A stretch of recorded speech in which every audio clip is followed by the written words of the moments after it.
Well, this is actually our 10th annual Maxon Lecture, and I've had the privilege and pleasure of presiding over all of these lectures since I came to George Washington University. For those of you who have attended past lectures, you know that the Maxon Lectureship in International Business was established through the gift of Mrs. Dorothy Maxon to the School of Business in honor of her husband, Robert. Mr. Maxon was a highly decorated World War II veteran. He earned a degree in business administration from the George Washington University in 1948.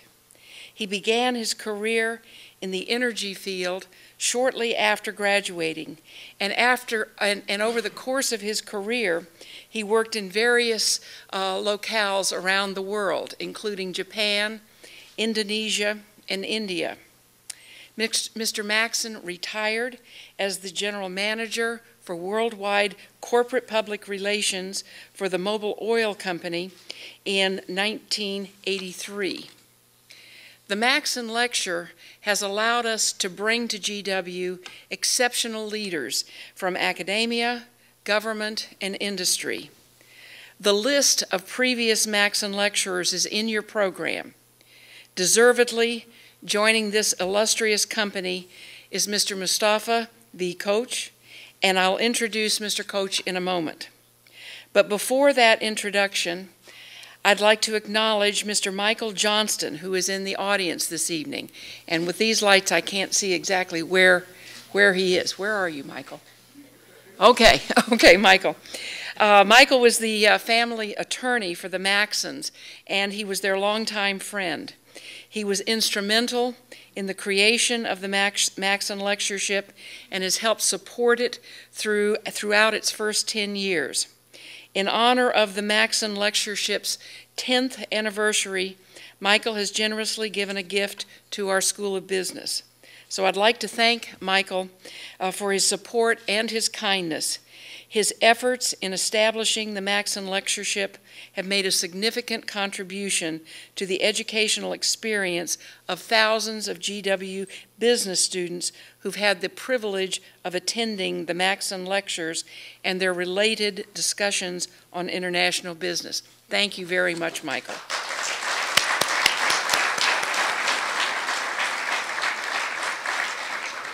And so now turning to this evening's lecture, it's my great honor to introduce our 2008-09 Maxon Lecturer.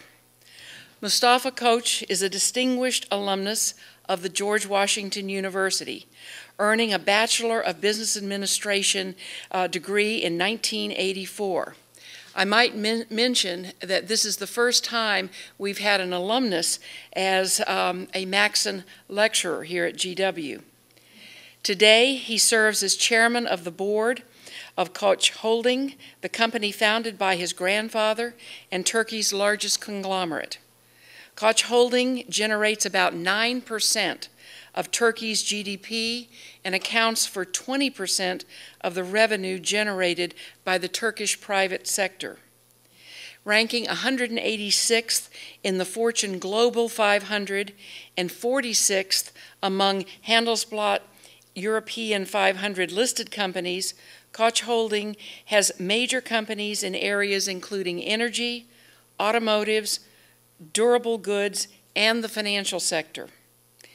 In addition to his work as chairman, Mr. Koç is affiliated with numerous businesses and not-for-profit organizations. He's a member of the board of the Vebi Koç Foundation, the first private Turkish foundation, pioneering in education, health, and culture.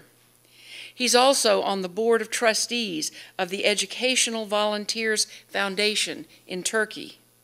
His business memberships include the J.P. Morgan International Council, the Rolls-Royce International Advisory Board, the National Bank of Kuwait International Advisory Board, and the High Advisory Board of the Turkish Businessmen's and Industrialists Association.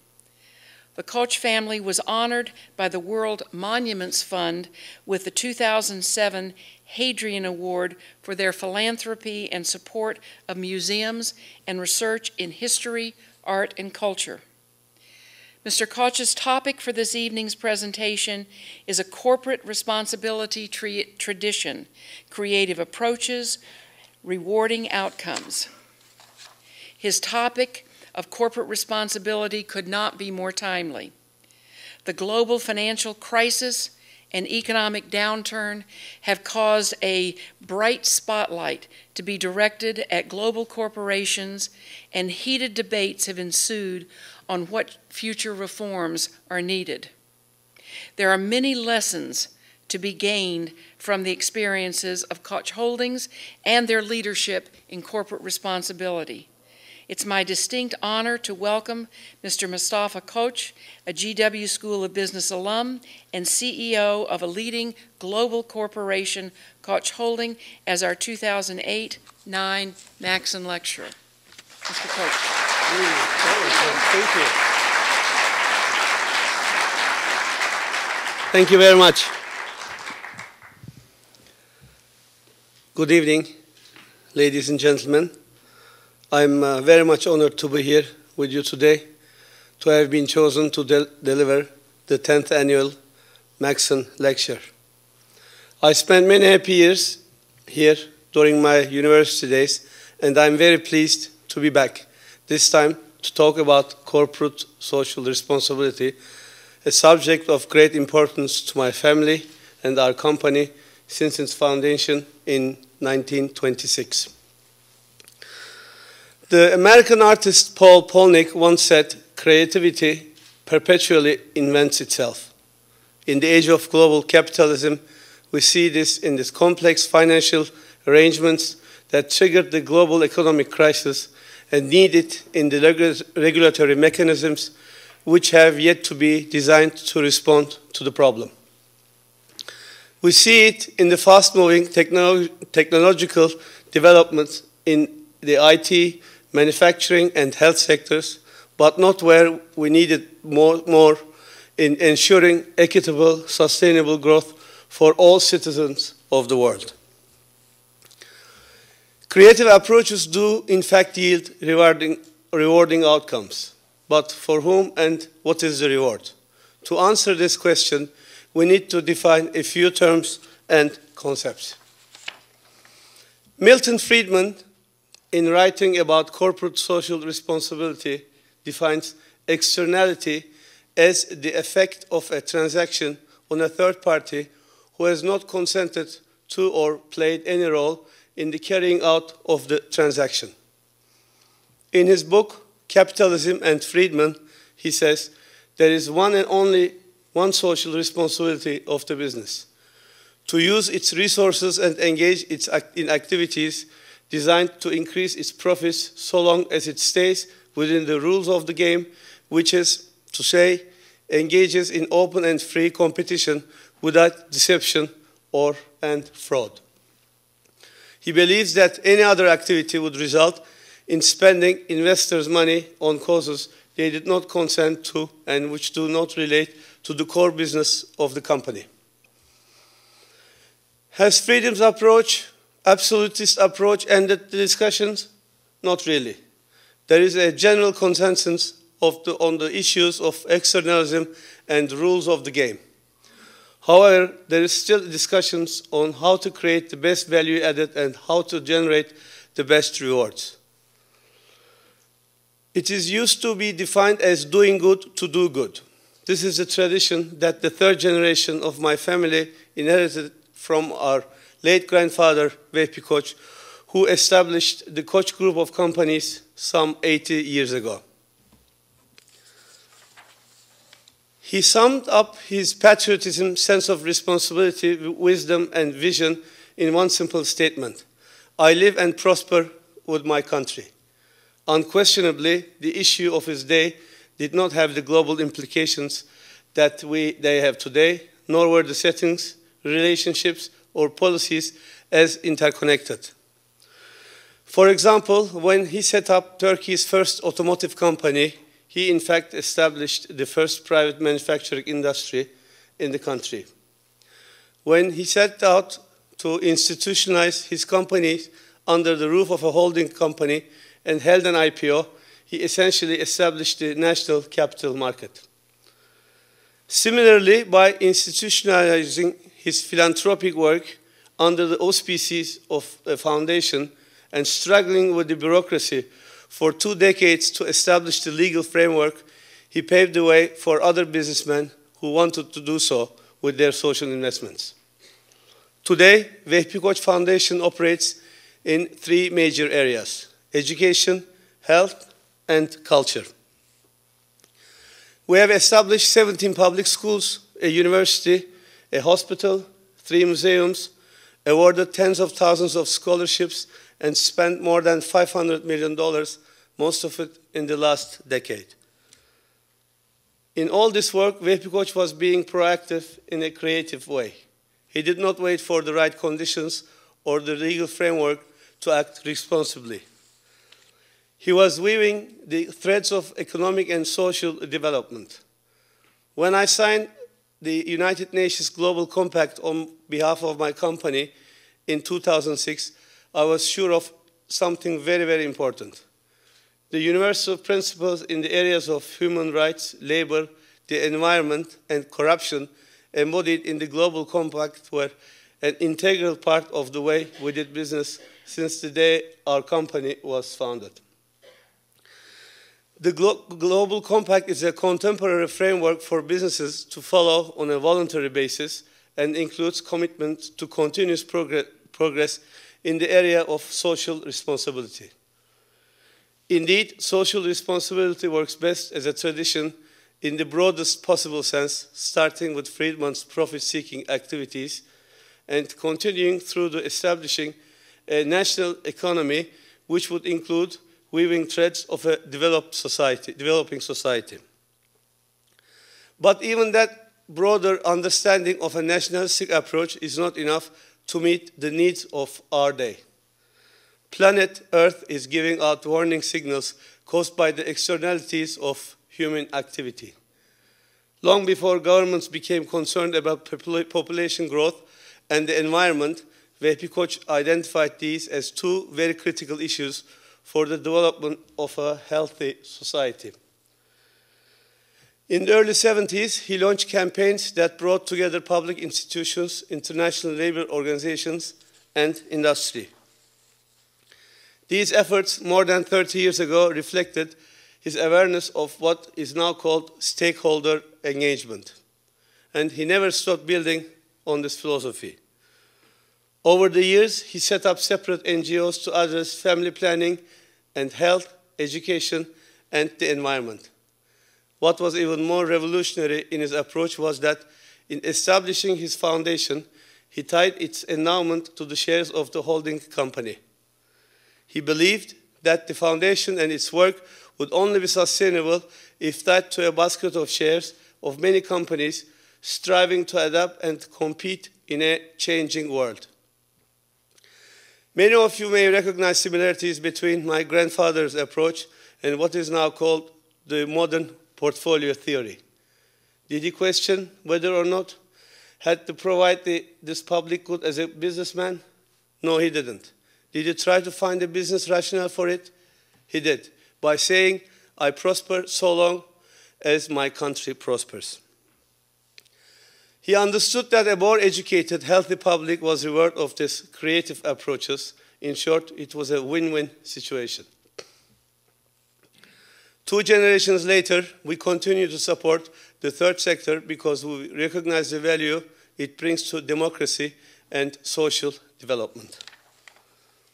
Although Vehbi Koç understood the importance of CSR 70 years ago, the search to justify business acting in socially responsible manner continues today. In addition to the obvious benefits of behaving in a socially responsible manner, increasingly managers today are seeing that being a better corporate citizen is a source of competitive advantage. This is also the conclusion of some contemporary thinkers on the subject who believe, however, that there are only certain circumstances when corporations should make social investments.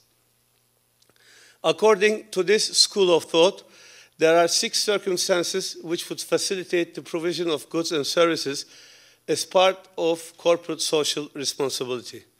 And these 6 circumstances are: when the law requires companies to conduct socially beneficial activities, when there is no extra cost to doing so, when socially beneficial actions bring cost advantages, when they generate additional revenue or generate goodwill, when they might deflect or influence future regulations or deflect enforcement of existing regulations, and finally, when they might help to spur regulations which would provide a competitive advantage over less adaptable companies. In developed economies, it's easier to identify success stories and best practice benchmarks. In developing economies, however, this situation is somewhat different. It is much, much harder to exercise the self-discipline required to practice higher standards of doing business in conditions where often minimum legal requirements are not met or enforced, nor the infringement penalized. There is almost no public pressure in support of the action, and those who practice CSR are not fully recognized. For this reason, I would argue that those who practice and advocate good corporate citizenship in less mature, less receptive markets qualify as true pioneers. These pioneers invest substantial short and long-term resources in conditions where returns are not quantifiable and where little or no upside exists for going beyond Friedman's narrowly defined scope of doing business. I'm proud to say that we have been pioneers in economic and social development in Turkey. We see that we can light a spark through creative approaches and deliver models which leverage the power of our people, supply chains, brand and reputation, and international reach. We try to use this as leverage in our CSR projects. For example, we have 2 major projects that do exactly that. Our For My Country campaign takes social citizenship to the local level by mobilizing our extended business network in all 81 cities in Turkey to identify and address important local issues. The campaign has generated almost 400 projects in its first 2 years. Last year, we decided to create scale by focusing all this energy under the theme of environment to help address Turkey's serious erosion, climate change, and wildlife preservation problems. In consultation with the Ministry of Environment, we identified locations in each of the 7 geographic regions of the country where there was an urgent need for preservation and set out to create 7 forests with 700,000 saplings. If you analyze our projects in the narrow confines of the 6 circumstances which some thinkers believe justify investment in CSR, you might conclude that our projects were not justified. So, what good does it do? Is it really doing good just for the sake of doing good? Perhaps. But this is only one part of the answer. With these campaigns, we aim to create an understanding of citizenship that is new here. One that encourages citizens not to wait for the government to solve all the problems. One that supports democracy, and one that encourages a proactive approach to common problems. A second example of a project designed to address a serious social issue targets education. It's an excellent example of how CSR projects can deliver win-win outcomes for the company, the industry, and finally the country. Our vocational education, a top matter for the nation campaign, addresses 3 major problems. A shortfall in the number of qualified workers for industry, high unemployment, and development of the manufacturing sector. Over the years, the appeal of vocational education in Turkey has been steadily decreasing, partly because it was not seen as cool to attend a vocational school. But ironically, in a country with a chronic unemployment problem, this perception actually harmed the students who did not go to vocational schools. Statistics show that graduates of vocational high schools who did not go to a university were far more successful in finding jobs than ordinary high school graduates. Statistics also show that girls are 9 times more likely to drop out of the education system than the boys. Thus, at the same time as vocational school enrollment was dropping, industry needed ever more qualified workers to achieve increases in productivity, which in turn is essential for the country's economic development. We set out to increase awareness by supporting 8,000 successful students from poor families. The program is in effect throughout the country and equally balanced between boys and girls. In addition to providing scholarships, it organizes field and factory trips, internships, national competitions, and provides the necessary physical infrastructure. But perhaps the most valuable thing it does is involve our companies, employees, as mentors to the students, most of whom lack a role model in their lives. We work closely with the Ministry of Education. With these type of projects, this may be as far as we can go with the current economic paradigm. Can business overcome global poverty, inequality, and save the planet? The answer is unquestionably no, if it means business on its own. It is not in the interest of profit-seeking businesses to internalize externalities, because this would make it impossible for them to compete with businesses that do not. However, in the fast-paced new economy, there is some room for optimism, though tinged with a certain degree of skepticism. While on the one hand there will be opportunities to develop new businesses by addressing social and environmental concerns, there will also be pressures to deliver financially. However, these corporations will not be sustainable unless they are either economically strong as a result of first mover advantages or leveraging market power, or supported by international arrangements that guide and stabilize progressive market norms as they emerge. And this brings us to the issue of collective action. The issues of today require coordinated and collective action. Only if the right global policies and local incentives are in place will business play its part in delivering the desired outcomes. Urgent action and strong political engagement is needed on poverty, rapidly declining biodiversity, and water supplies. In fact, the current financial crisis begs the question of how economic growth will be restored without harming the already fragile environment. We need to take a closer look at the existing political economy, taking into consideration the underlying economic model. We as global citizens and you as emerging business leaders need to push the creativity button and create a more intelligent and sustainable growth. This new approach would chart a paradigm shift for consumers, businesses, and policymakers. This shift is unquestionably beginning as enlightened customers and employers question their products and services they consume or produce. For our part, we are trying to develop ever more environmentally friendly products. Some of these products have even won awards for efficient energy and water consumption.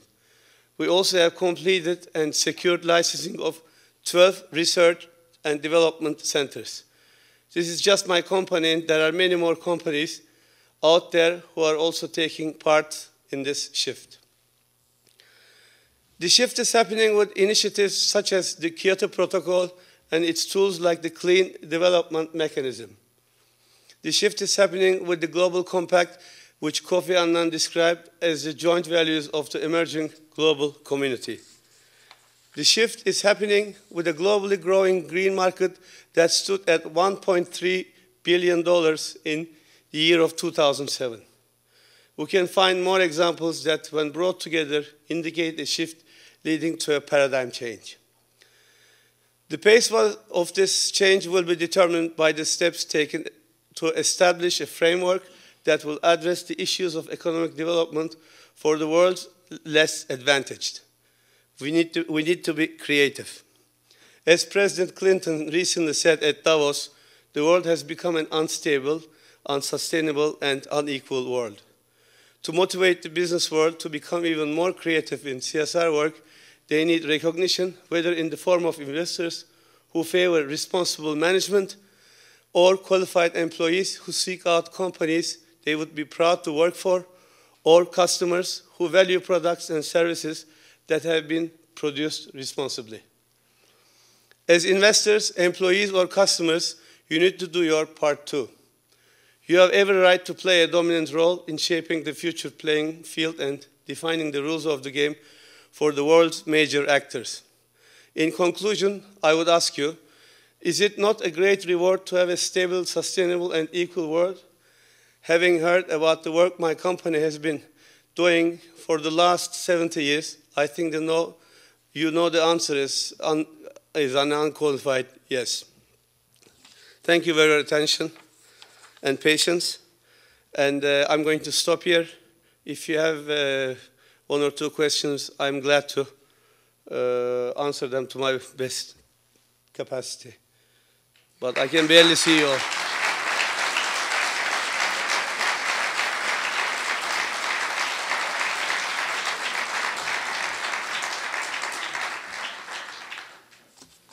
Thank you very much for your presentation, and I just want to add that my name is David Cathell. I'm the executive director of the Institute of Turkish Studies, so I'm familiar with Turkey a bit, and in the annals of Turkish history, your family, in terms of philanthropy, sort of is Rockefeller, Mellon, and a whole bunch of others rolled up together, and really has always been the standard bearer. I'm curious if at this point, with the success that's happened with Koç University and the schools and the lycée and all of these other different endeavors that you've outlined tonight, are you seeing other countries coming in and asking and using the Koç model as a template for CSR? There are not many countries or companies, international companies, who would come and directly consult us in VP Koç Foundation works. But I know that we're being followed and seen very, very closely in our activities. It's more from the domestic side that we are being approached for assistance and advice from other groups and companies. My name is Jason Park. I'm a first year in the Global MBA program. When you touched upon awareness, you talked about mentorship. Can you speak to that? So how productive is that, and how do you go about utilizing the mentorship structure to create awareness of the CSR objectives that you guys have? Is it within the company and having them socially minded, getting them involved, passing on knowledge? The most important thing about that is especially these 8,000 students who go to vocational schools. Most of them lack a role model in their lives, so we try to involve as many professionals or suppliers or our dealers from different regions to act as mentors, and there have been surprisingly very many volunteers who help them throughout their education. That's the way we do it. My name is Derin Dayıgil, and with the CSR process that you described, what has been the biggest challenge in implementing this process? You have to battle a lot with the bureaucracy and the lack of the legal framework. I would say these two things are the most challenging issues, and of course the culture change. My name is Adolfo Alzavar. You spoke about doing certain things with your projects that they have to be socially aware, but they also have to make profit. And one of the biggest issues that I've seen right now from reading is a lot of these big chemical companies like Pfizer, a lot of these big pharmaceutical companies are buying out other companies because there's less patent and because there's less innovation in the business, in the biotech business, which is extremely important for pharmaceuticals, and because less venture capitalists and less big companies are putting money into developing new medicine and to new things of the sort.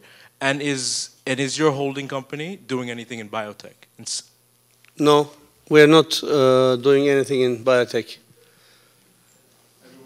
Would it be something that you would consider? No, not right now. As Mrs. Phillips stated, we are focusing solely on 4 major areas, and with 80 companies, our plate is quite full. And with the limited resources, we have to focus on these 4 major areas in order to sustain the philanthropic work. Hi, my name is Milena Ristovska. I'm a visiting scholar here at George Washington University. I would like to ask you to make an assessment of the financial impact that your involvement in CSR has. For instance, have you tried to assess how a big part of your brand image or your reputation has to do with your engagement in the community, aside from offering quality products and services? Yeah, as a culture and as a background, we are more low profile in certain things that we're doing, philanthropic things in our country. But when you do a poll, I certainly be sure that it's highly appreciated what we're doing. But of course, it adds a lot to the quality of the brand image and image as Koç. Good evening, Mr. Koç. My name is Ayşe Yurttaş Boybi. I'm with the World Bank today, but I'm not only a George Washington alumni, but also an alumni of Arçelik. I worked 5 years building washing machines as a junior engineer in Istanbul. So I'm very happy to have you here tonight. My question is, worldwide global philanthropy is most of the time 10 to 15% of the real philanthropy, corporate philanthropy. In the US, in 2007, it was about $260 billion that the population has given to philanthropic activities. In Turkey, my question is, what are you doing, or how are you approaching the population of being more involved? Because the private person who gives, the private donations make the huge amount, a huge chunk of philanthropic activities and contributions. How do you approach the population in supporting you more? Because it ends up to be funding issues to have large projects as you are involved in. We're trying to involve people as individuals in the certain projects, and so that they can feel part of it. But it's a very challenging thing, as you say, because people are less reluctant than here to do any kind of donation or philanthropic work due to certain reasons. Again, it's something with the culture. It has something to do with the culture, and most of the people, unfortunately, expect everything from the state or from the government. But this is going to change over the time too. And we're trying to advocate the philanthropic work we do as much as possible in different regions of the country.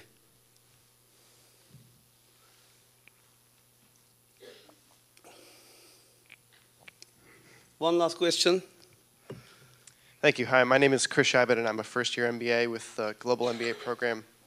I have a question about how do companies of your size in this current global economic crisis stay focused on issues like CSR and the environment when so many other factors are affecting your company?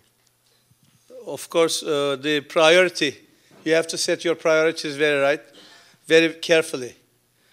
And we're trying to choose projects that are sustainable over long years and that are not just ad hoc projects. We get a lot of requests nowadays under these circumstances to sponsor certain projects, which we have to say no. But the areas that we are concentrating on, like education and, let's say, environment, we try to continue with the work as much as possible. Thank you very much.